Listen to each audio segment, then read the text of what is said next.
Good Thursday evening, everybody. All my Facebook friends and family.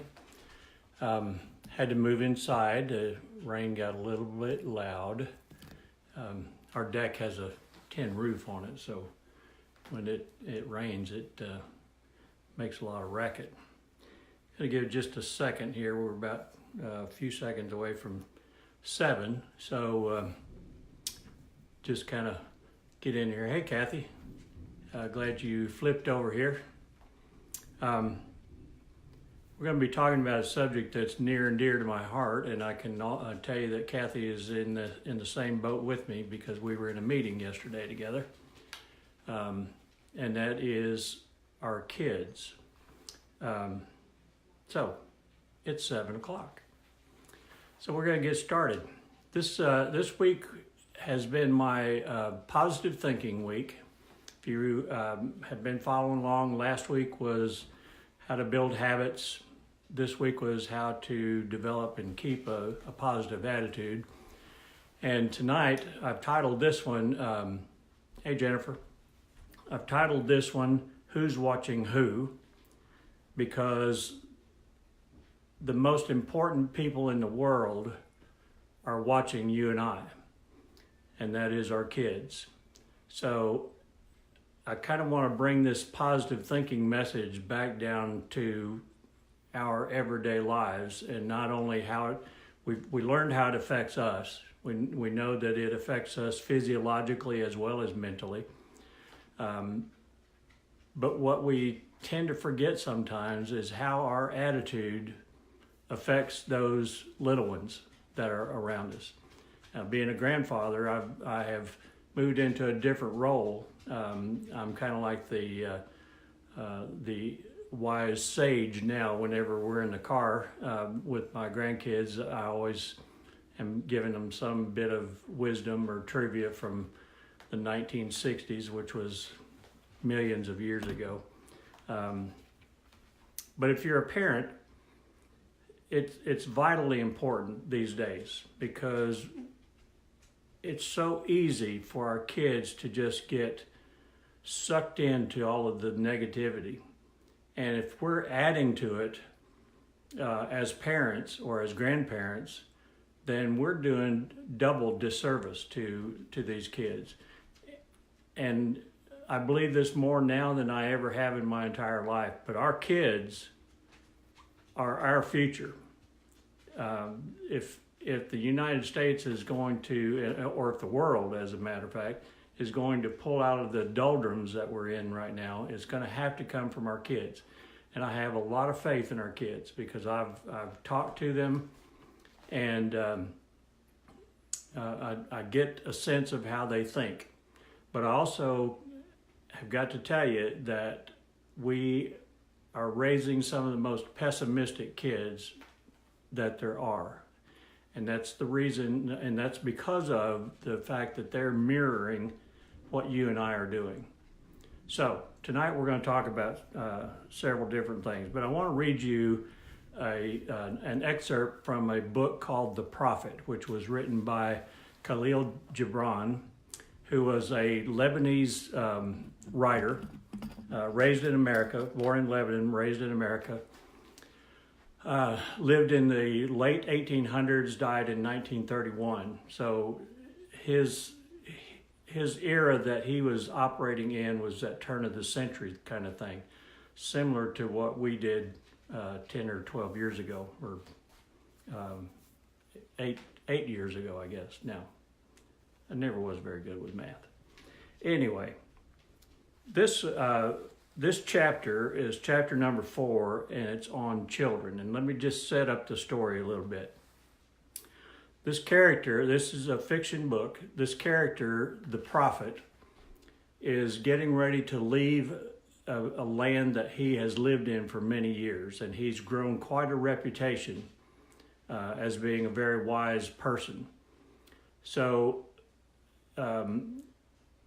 he sees a boat that he's been waiting for many years to come back to this land so that he can return to his homeland. So the boat is coming in, and he's getting ready to leave. So all of these people that have listened to him for all these years are gathering around him and asking him questions. Now, if you see some parallels between this story and Jesus, I think that might be intentional, but I'm not sure. But anyway, this one is called On Children. And it says, a woman who held a babe against her bosom said, "Speak to us of children." And he said, "Your children are not your children. They are the sons and daughters of life's longing for itself. They come through you, but not from you. And though they are with you, yet they belong not to you. You may give them your love, but not your thoughts, for they have their own thoughts. You may house their bodies, but not their souls, for their souls dwell in the house of tomorrow, which you cannot visit, even in your dreams. You may strive to be like them, but seek not to make them like you. For life goes not backwards, nor tarries with yesterday. You are the bows," and this is the part I want you to really listen to. "You are the bows from which your children, as living arrows, are sent forth. The archer sees the mark upon the path of the infinite, and he bends you with his might, that his arrows might go swift and far. Let your bending in the archer's hand be for gladness, for even as he loves the arrow that flies, so he loves also the bow that is stable." Now the archer, if you followed that, I think the archer in that story is God, because he bends us as parents, and we launch these children out into the world. I've said for many years, and I've worked with kids a lot in my lifetime.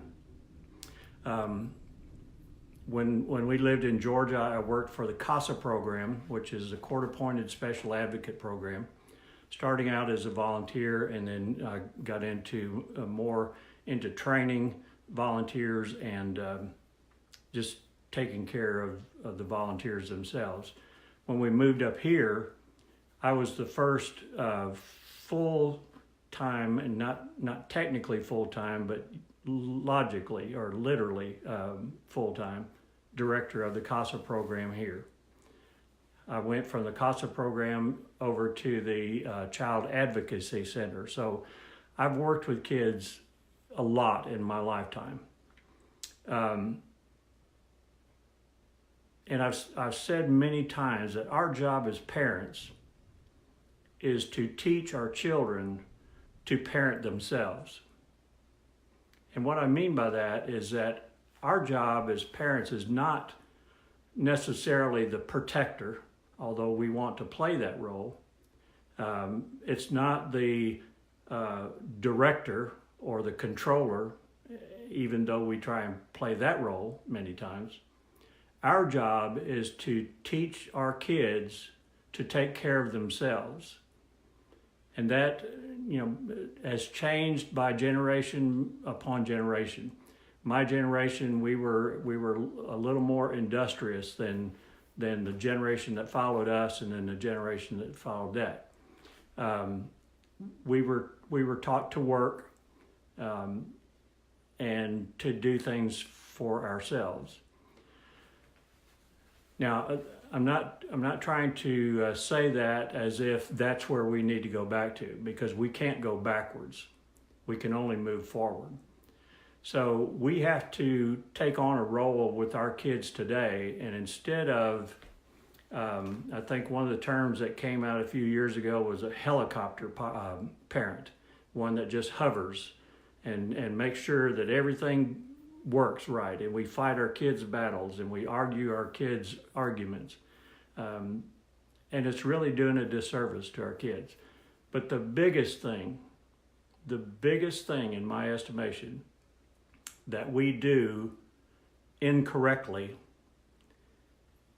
is we pass along our pessimism to our kids. And that's done in many ways.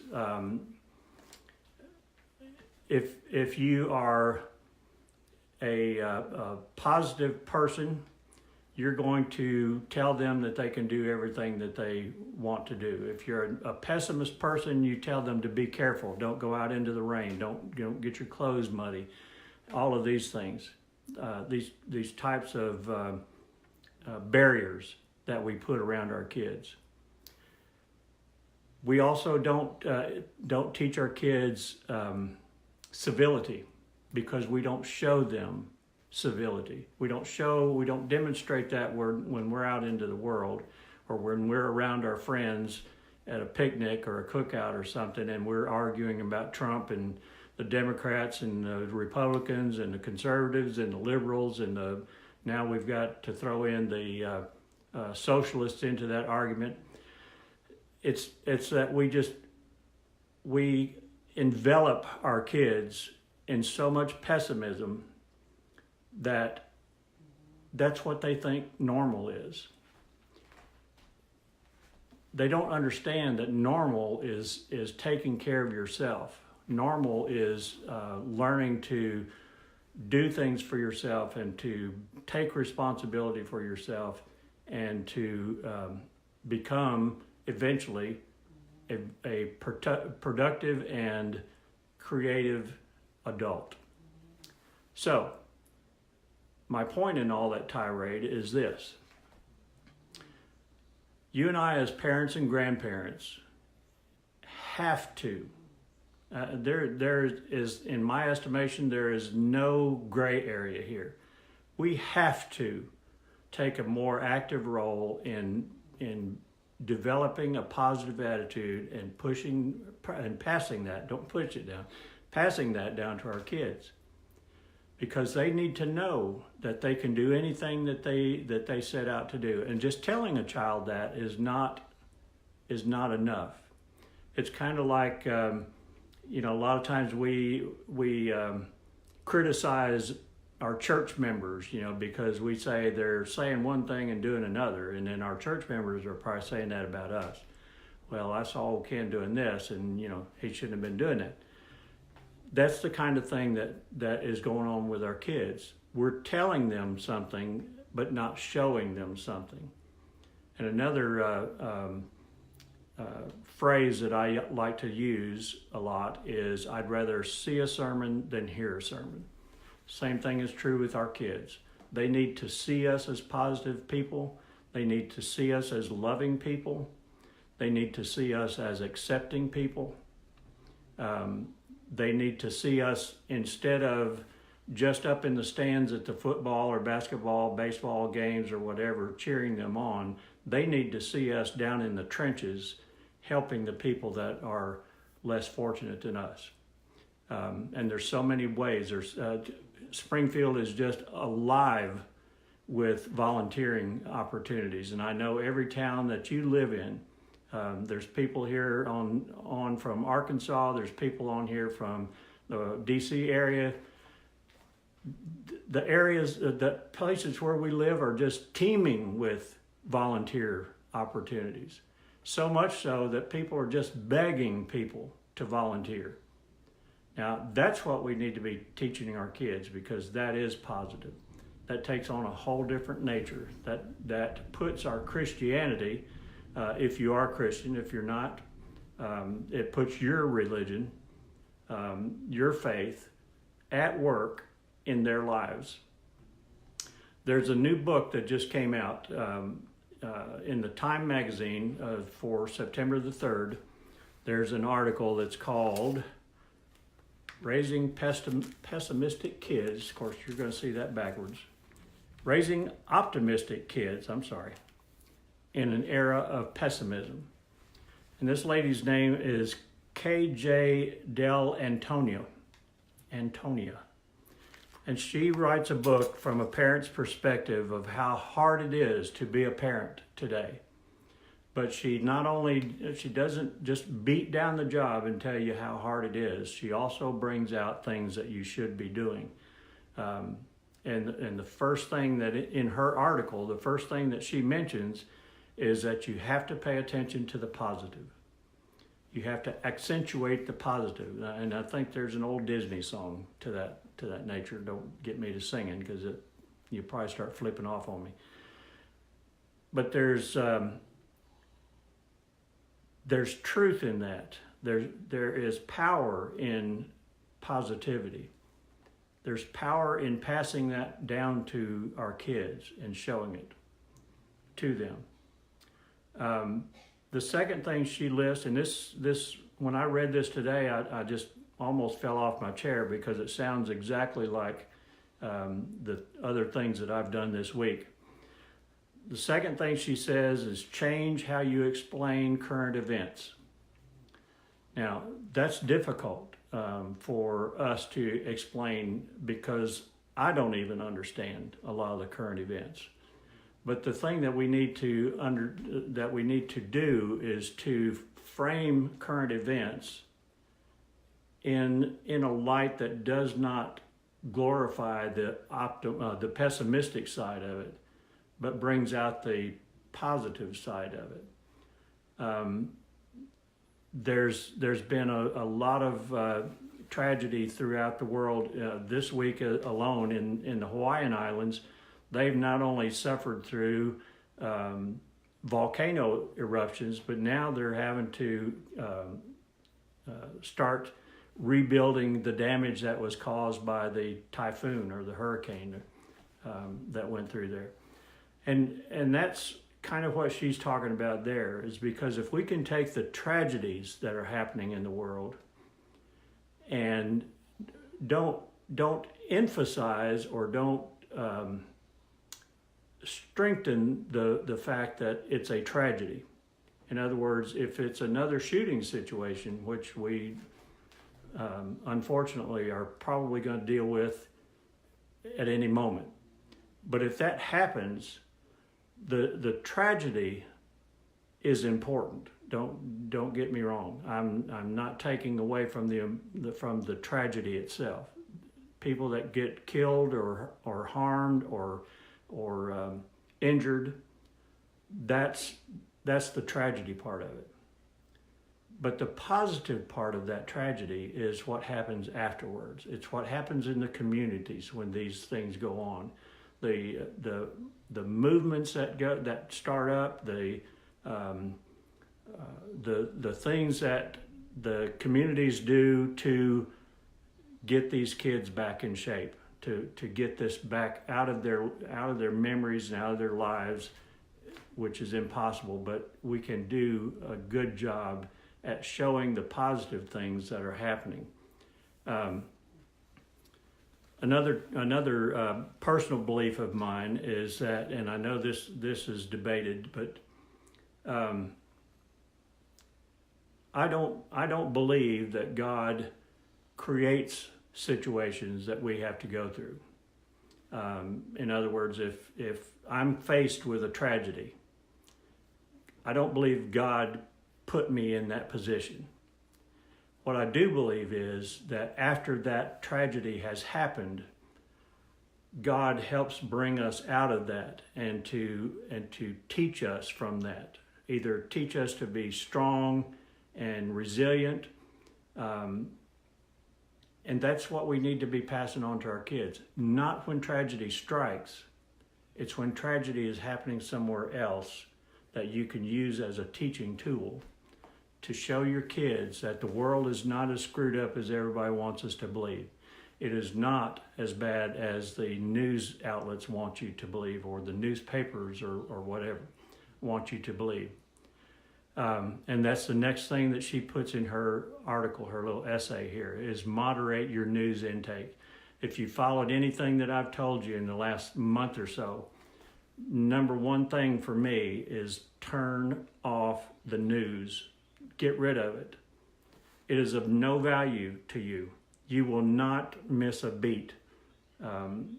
If you have a newspaper, get a newspaper if you want to keep up with current events, because with a newspaper, you can look at an article, and if it's not something that meets your soul or that makes your soul maybe not glad, but if it doesn't touch your soul, you can pass over it. I subscribe to Time Magazine, as you've seen. The thing I like about Time Magazine is I can pick and choose what I want to read. I don't have to sit in front of MSNBC or NBC, CBS, or whatever and listen to all of the garbage that goes on. Because I got to tell you, it would be the most depressing world to live in if I listened to all of that. So, as she says here, the thing that you might want to consider with your kids is cut out that news. Limit anything that you do that can create a bad image for you, or that will create a bad mental image for you, a negative image for you. Now, the last thing that she has in her article is to involve yourself in your community. So we're going back to something that I said earlier in this little broadcast. Get involved in your community, and don't just you get involved in your community. Take your kids with you. Let them see how other people are living in our world. Let them see good people taking care of weaker people. And I'm not saying weak as in not strong. I'm saying, if a person is homeless and you've got a home, they're in a weaker position than you are. That's all I mean by that. But let them see that there are people that live on the street. I heard a statistic right here, and most of you that are listening don't know Springfield, but it's a fairly small town that's north of Nashville, about 35 miles. It covers a big land area, and we have about 40,000 people, I think. But it's really got a really small town feel. And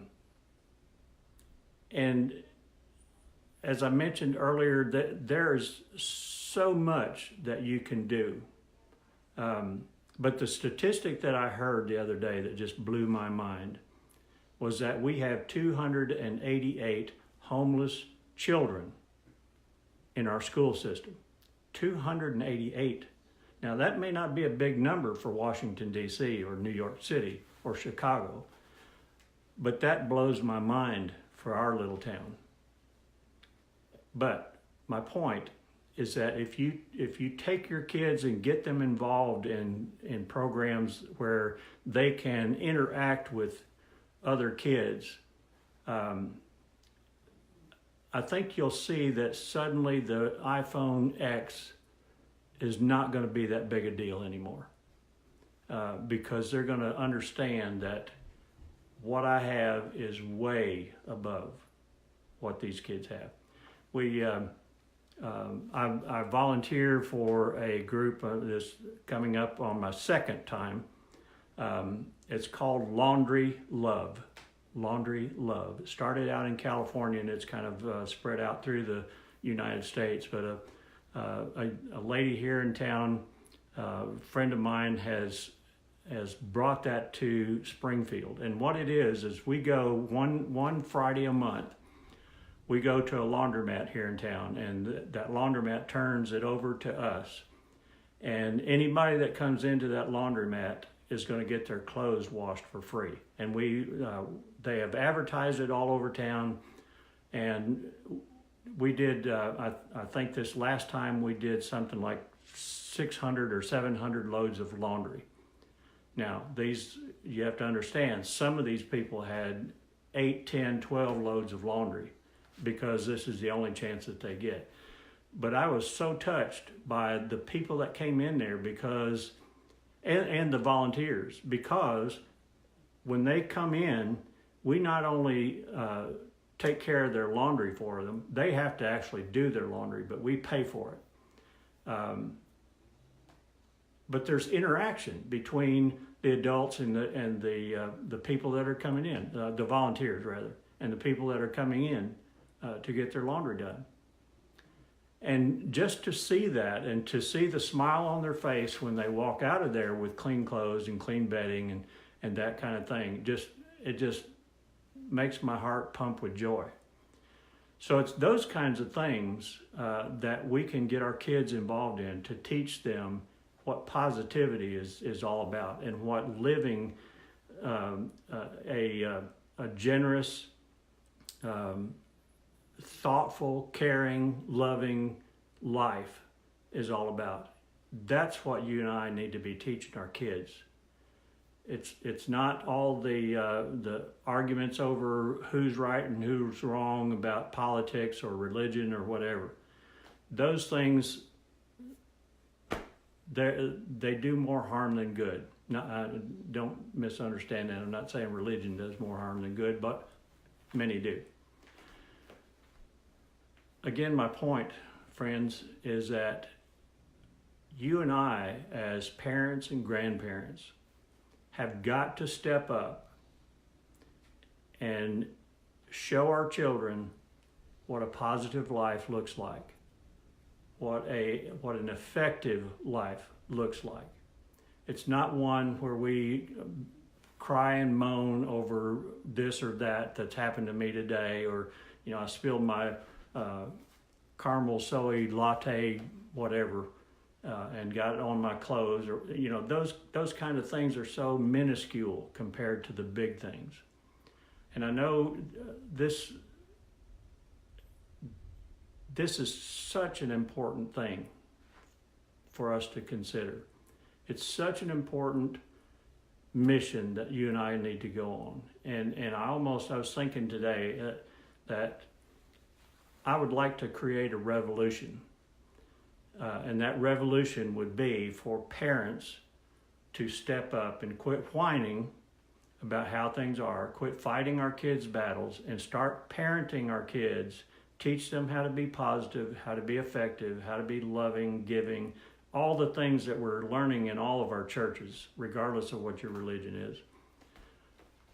Put all that stuff to work, because that's what we're here for. That's why we're here on earth. We're not here on earth to live a joyless life. We're here to live a life of joy, a life of giving, a life of fulfillment. And we need to pass that down to our kids. And we need to not just tell them, we need to bring them along with us.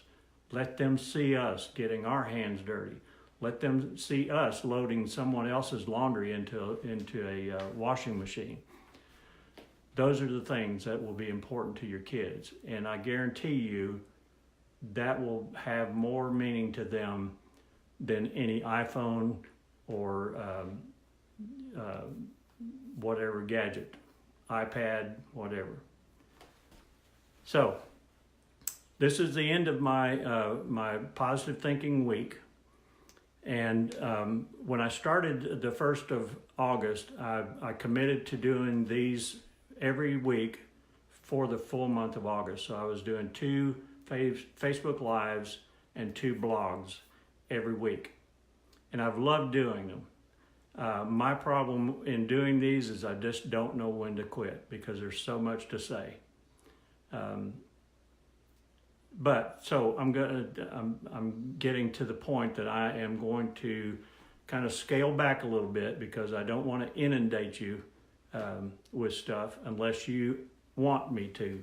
If you've enjoyed anything that you've heard tonight, or anything that you've heard in the past 3 or 4 weeks, please put that comment down there. What my plan is, starting with the 1st of September, is to go to 2 blogs a week, one on Monday and one on Thursday, and 1 Facebook Live somewhere in between that. So I'm going to ask a favor of you to, if this is something that you would like to see, you may not want to tune in every week, but if you want to know that on Wednesday night or whatever, that Ken's going to be doing a live broadcast on Facebook Live, please put that in a comment. Put a day of the week that works better for you, that you would be more likely to watch than another. If for some reason that you miss one of the blogs or if you miss the live, they are also posted on our website, and that is kenandbrenda.com. Just go to the menu and look for the blog and go there, and you'll see the written blog. You'll also see all of these Facebook Lives reposted in there. It takes me a couple days because I have to download it from Facebook and then upload it to YouTube and then upload it onto my website. So that takes several hours to do, believe it or not, in this day of high-speed internet. But I would really be interested in your comments. I want to know that what I'm giving to you is of value to you, and I'm really cautious about putting myself in a position of authority. But I've lived 65 years. In 65 years, I've learned something. And if I can pass that along to you or to your friends, your relatives, your kids, my kids, whatever, that's my goal in life. If you've seen any of my posts on Instagram or Facebook, I really take seriously the fact that I feel like I was put on this earth to pass things through me to you. In whatever form that comes in. So if you've got a question you want to ask me, don't be afraid to shoot me a comment. If you have a problem with anything that I said tonight, please include that too. I'm a big boy, I can handle it. But I want you to feel as if this is of value to you. If it's of value to you, I'll keep doing it until I can't breathe anymore. So I missed a couple people saying hi to. Jeff, I see you're on there. Kim, I appreciate you tuning in. George Merrill, I haven't seen you in a while, but thanks for coming in and watching. And Paula and Lisa, I appreciate you coming on. And let's see, who else do we get? I did Kathy Williams and Jennifer. I'm sorry, I don't generally mention your last name in case you want to be anonymous, but from time to time I slip up. But anyway, so I'm going to end this one, and I want you to think about this for just a minute, because this is my motto, my tagline, or whatever that you'll see on a lot of things that I do. And that is, information is free. Missed opportunities are costly. So make sure you're getting the information you need and you're taking the opportunities as they're presented to you. And if you do that, my life has been a success. So I appreciate you tuning in, and I will see you. I'll announce the day of the Facebook Live as soon as I've kind of heard comments and can pick out a day, and also a time. If you would prefer it be in the daytime instead of the nighttime, put that in there too. But I need to hear from you, so please do that. Y'all take care. Peace.